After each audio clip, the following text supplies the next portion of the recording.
Congratulations! You just graduated. Welcome to the rat race. Now, all jokes aside, I know we're riding this wave of canceling the 9 to 5 culture, and I think we're going to get there.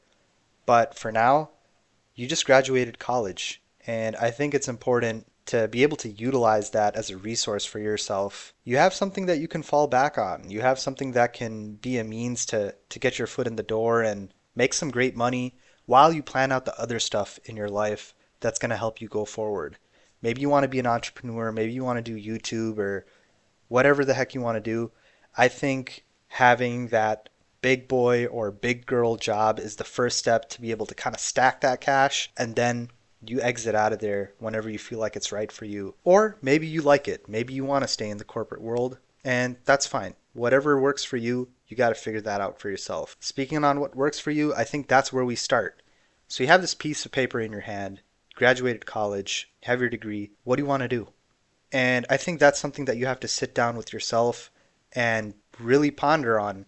What do I enjoy doing? What fields can I see myself going into?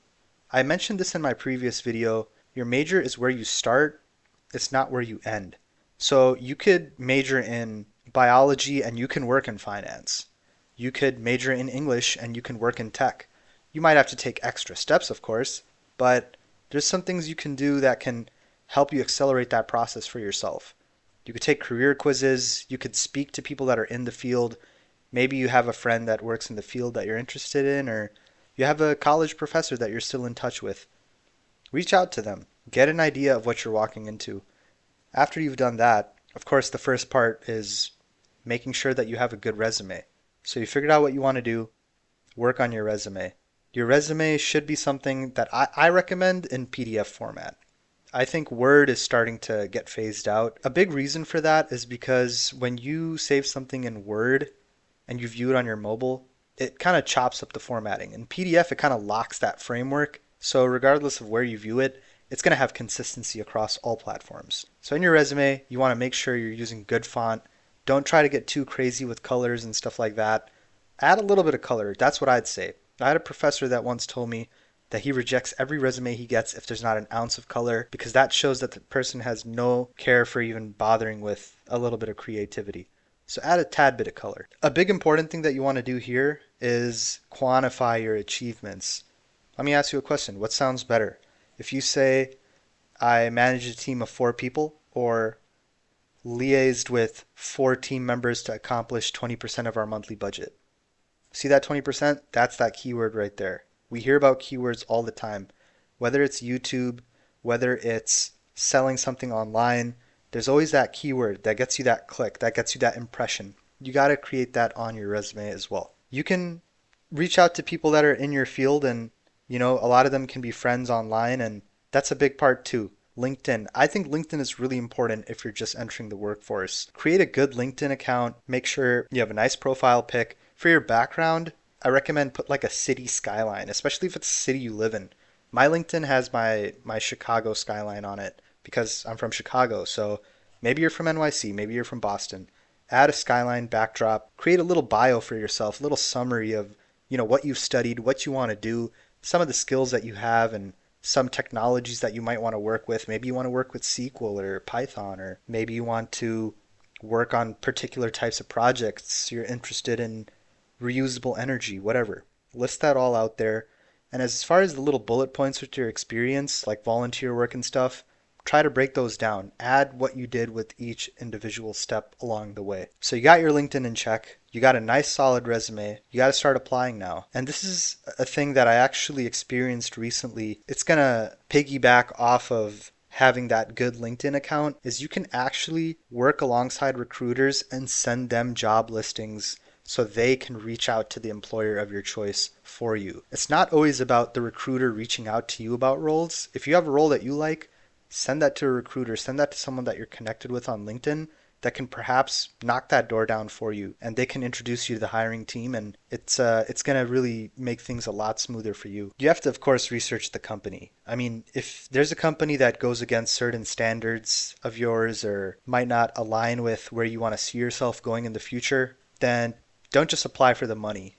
Trust me, once you start working, Stuff like work-life balance, the benefits that you get, stuff like PTO, the people you work with, the size of the team that you're on. This stuff all weighs really heavy. And you don't want to just bounce around offers just because, oh, company A is paying more than company B, so it's clearly better. There's a lot more to it if you really look past the face level. After that, you gotta prep for the interview. The interview is the most daunting part regarding this whole process. There's a few tips that you can implement to make yourself a better candidate in interviews, and I might not be able to dissect all of that in this video today. There's plenty of resources out there on YouTube that you can refer to as far as questions to prepare for, how you can introduce yourself, how you can list out some of your accomplishments. But I think most importantly, you got to have a set of questions that you have to be prepared for. Common ones I'll give you off the bat. Tell me about yourself. That's a big one that you're going to hear. Why do you want to work here? Tell me a time you overcame a challenge. These are all big ones. These are key questions. And there's always going to be an instance where you might run into this, maybe not in your first job, but somewhere along the line. So have something in the back pocket ready for those situations. You want to make sure you ask them questions as well. Because remember, when you're signing up for this job, you want to make sure that you have the work-life balance that you desire, a benefits package that's going to add that quality to your life. These are all important things on your end as well. It's a two-way street. They're benefiting off of you in some aspect, and you want to benefit off of them in the same way. Don't be that person that's like, oh, I don't have any questions. No. So you landed the interview, you did well, they gave you the job. So I guess we can pack up and leave, right? No, absolutely not. You didn't even negotiate the salary.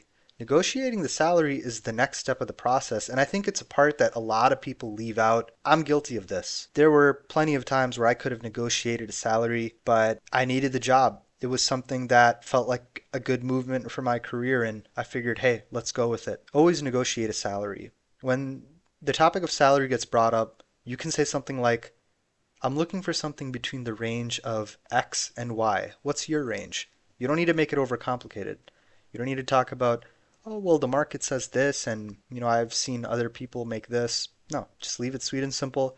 You'll get an answer back for what range the company's willing to hire you at, and then you can work back and forth. Make sure you know your worth. Make sure you are firm on your decision. A lot of times, you'll get the offer that you're looking for.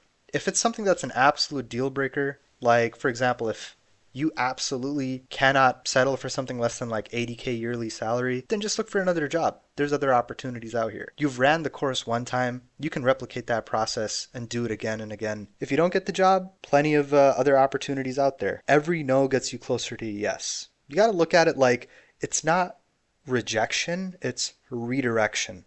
Redirection to other opportunities that will get you that job that you're looking for. And I'll be the first to tell you, sometimes you might accept an offer that's for a different field. I did that myself personally. I went to college for finance. I started working in finance. I wanted another senior level role in finance until someone that I knew at work opened up a position in financial auditing.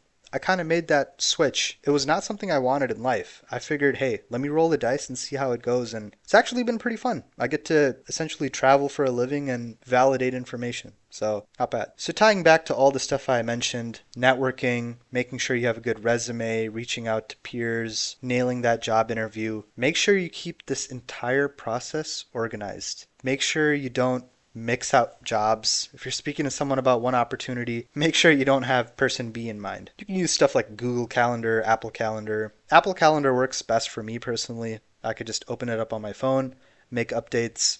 It helps me keep track of which recruiters I'm speaking to, when I have a Teams meeting or something else scheduled to speak with a potential new company that I want to work with.